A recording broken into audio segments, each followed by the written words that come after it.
ٹھیک ٹھاک ہیں. آپ دیکھ رہے ہیں چینل سر وقار وحید. آج ہم آئی ایس ایس بی کی کچھ ٹپس دینے لگے ہیں آپ کو, رائٹ, کچھ ہوم ورک دینے لگے ہیں جن کے آئی ایس بی کے کال لیٹرز آ گئے ہیں یا جنہوں نے فارم ابھی سبمٹ کرا دیا, یا وہ گرلز وہ بوائز جو ابھی کالز کا ویٹ کر رہی ہیں.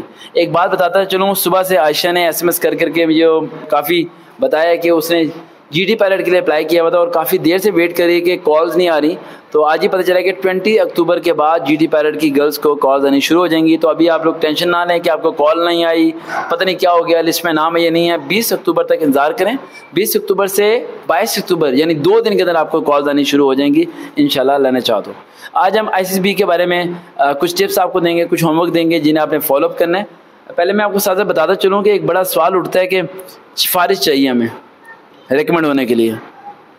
اگر میں سچ بولوں تو یہ بات سچ بھی ہے کہ چاہیے سفارش, لیکن اگر میں اور زیادہ سچ بولوں تو یہ بات ذہن میں رکھو کہ 10 میں سے 2 بغیر سفارش کے بھی ہوتے ہوں گے, 8 سفارش کے ہو جاتے ہوں گے. وہ جو 2 بغیر سفارش کے ہوتے ہیں نا, ان میں آپ کو ہونا چاہیے. ان 8 میں تلاش مت کرو اپنے آپ کو جہاں سفارش کی ضرورت ہے, ان 2 میں تلاش کرو جن پہ اللہ کا کرم ہوتا ہے. رات کو بیٹھو, نماز پڑھو, اللہ سے گر گرا کے دعا مانگو, اسے کہے اللہ تو ہی میرا کرنل, تو ہی میرا بریگیڈیئر, تو ہی میرا افسر, میرے آگے پیچھے کوئی بندہ نہیں ہے, لیکن تو کہے گا تو ہو جائے گا, تو نہیں چاہے گا تو میں جان لگا دوں میں ہو نہیں سکتا. تو جب آپ یہ کہو گے نا اور اپنی رضا اللہ کے آگے رکھو گے تو اللہ سبحانہ تعالیٰ غیبانہ مدد کرے گا آپ کو ریکمنڈ کرانے کے لیے. السلام علیکم بیٹا. وعلیکم السلام سر. کیسے ہیں, ٹھیک ٹھاک ہیں؟ اللہ کا کرم. آپ سنائیں. آپ سے ریکویسٹ ہے کہ اپنا نیم نہ بتائیں. اچھا بیٹا, مجھے یہ بتائیں کہ آپ ماشاءاللہ نیشے وغیرہ سارا کچھ پاس کر چکے ہیں اور مجھے بڑی خوشی ہے کہ فرسٹ اٹیمپٹ میں پاس کیا.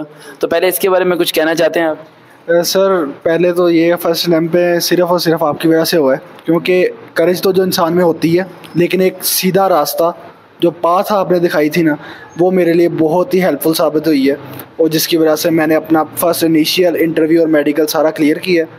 اور اب میں انشاءاللہ ماشاءاللہ اللہ کے کرم سے اور آپ کی دعاؤں سے اور اپنے ماں باپ کی دعاؤں سے یہ آئی ایس ایس بی کا آج فارم میں سبمٹ کروایا. کون سی فورسز کے اندر؟ میں پاکستان ایئر فورس میں لاجسٹک برانچ میں ایز اے فلائنگ آفیسر کے لیے اپلائی کیا تھا. تو آج میرا I S S B form. Qualification کیا آپ؟ میری بیچلر ان کمپیوٹر سائنس ہے, ایز اے اگر ہم کہیں تو سافٹ ویئر انجینئر. تو لاجسٹکس اینڈ کمپیوٹر سائنس دے بہت ہی ڈفرینٹ بیٹا. سر ڈفرینٹ تو ہے, لیکن انہوں نے وہاں پہ مینشن کیا تھا, سو مجھے میں آپ سے کہتے ہیں کہ لاجسٹک میں ہمیں ایڈمن چاہیے, ایم بی اے چاہیے, تو آپ تو بی ایس سی ایس ہیں, تو اسے کیا جواب دیں گے آپ؟ سر اسے تو میں یہ کہوں گا کہ جیسے اب سارا ٹیکنالوجی کا دور ہے, اور اگر جو ایم بی اے والا ہے وہ مجھ سے زیادہ نہیں ٹیکنالوجی کو جان سکتا, کیونکہ جو میں جانتا ہوں کمپیوٹر کو اور جو میں سافٹ ویئرس کو اپڈیٹ اور انہیں مینیج کرنا جانتا ہوں وہ نہیں جان سکتا. بہت اچھا آنسر دیا. ایسے ہی آنسر دینا چاہیے کہ سر جی آج کا سارا کام ایڈمن کا پیجز پہ نہیں بلکہ کمپیوٹر پہ ہو رہا ہے, تو میں بہتر طریقے سے پرفارم کر پاؤں گا. اور رہی بات میتھ جو اکاؤنٹنگ میں پڑھی جاتی ہے, وہ میں نے آلریڈی میٹرک اور انٹر میں پڑھی تھی اور مجھے کیلکولیشن کا میتھڈ آتا ہے. میں نے بیچلر میں بھی میتھ کے تقریباً 6 سبجیکٹ پڑھے ہیں. ہاں, انہیں آپ وہاں پر یہ چیزیں نوٹس کر سکتے ہیں. اچھا پی ایم میں لاجسٹک میں جو اپلائی کر رہے ہیں, رائٹ, آئی ایس بی میں کب جانا ہے, آپ نے کوئی ڈیٹ پتہ ہے ایکسپیکٹڈ؟ سر انہوں نے جو ایکسپیکٹڈ ہمیں بتائی تھی 8 نومبر سے 22 دسمبر, اس کے راؤنڈ بورڈ ہمارا بیچ بن جائے گا, اور اس کے اکارڈنگ ہمیں کال کر. جس دن میں انہیں بلاؤں گا نا اس دن ہی آپ نے بھی آ جانا ہے, ٹھیک ہے؟ آج ہی میں دونوں کو ڈیٹ دے دوں گا تاکہ اس دن بغیر ٹائم لیے بھی آ جانا, ٹھیک ہے؟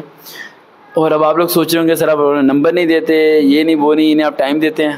بیٹا برڈن زیادہ ہوتا ہے, سب سے ملاقات نہیں کر پاتا. فیس بک پہ جا کے سرچ کرنا وقار وحید, وہاں یہ فالو اپ کر لو, اپڈیٹ ملتی رہتی ہیں. ان باکس میں ایس ایم ایس کرو, پڑھ لیتا ہوں. کبھی کبھار آپ کو لگتا ہے کہ میں ریڈ نہیں کر رہا, وہ سافٹ ویئر ایسا ہم نے کیا ہوا ہے کہ جس سے شو نہیں ہوتا, لیکن پڑھ لیتا ہوں میں آپ کی چیزوں کو. اچھا بیٹا, آئی ایس بی میں لاجسٹک برانچ میں جنہوں نے اپلائی کیا ہوا ہے, یہ ذہن میں رکھیں کہ ان کے فزیکل کا تو چکر ہی کوئی نہیں ہے کہ دوڑے چھوڑے یہ وہ, ان سے کوئی ریکمنڈ نہیں ہونے والا. یہاں پر یہ ریکمنڈ ہونے کے لیے 5 ہوم ورک دے رہا ہوں لاجسٹک برانچ والوں کو, آئی ایس بی والوں کو. Point number 1, Pakistan air force کی ہسٹری آپ کو پتہ ہونا چاہیے کہ اس ٹائم اس کا ایئر چیف کون ہے, پہلے ایئر چیف کون تھا, اور اس کی ہسٹری آپ کو ساری پتہ ہونا چاہیے. سیکنڈ پوائنٹ, لاجسٹک برانچ کیا ہے اور اس میں کیا کام ہوتا ہے. تھرڈ پوائنٹ, لاجسٹک برانچ کیا ہے, اس میں کیا کام ہوتا ہے. فورتھ پوائنٹ, لاجسٹک برانچ کیا ہے, اس میں کیا کام ہوتا ہے. ففتھ پوائنٹ, لاجسٹک برانچ کیا ہے, اس میں کیا کام ہوتا ہے. Home work complete. سر کیا بات بولتی؟ اٹس مینس کہ اگر آپ کو اپنی پوسٹ کے بارے میں علم نہیں ہے, یہ آپ کو نہیں رکھیں گے. آپ کو پولیٹیکل سائنس کا نہیں پتا, چھوڑ دو, کوئی مسئلہ نہیں ہے. آپ کو سیاست کا نہیں پتا, کوئی مسئلہ نہیں, چھوڑ دو. آپ کو کرنٹ افیئر نہیں پتا, چھوڑ دو. آپ کو جنرل نالج نہیں پتا, چھوڑ دو. آپ کو میپ نہیں آتا, چھوڑ دو. آپ کو انگلش بولنے نہیں آتی, چھوڑ دو. آپ کو کچھ بھی نہیں آتا, forget everything. But if you don't know your post,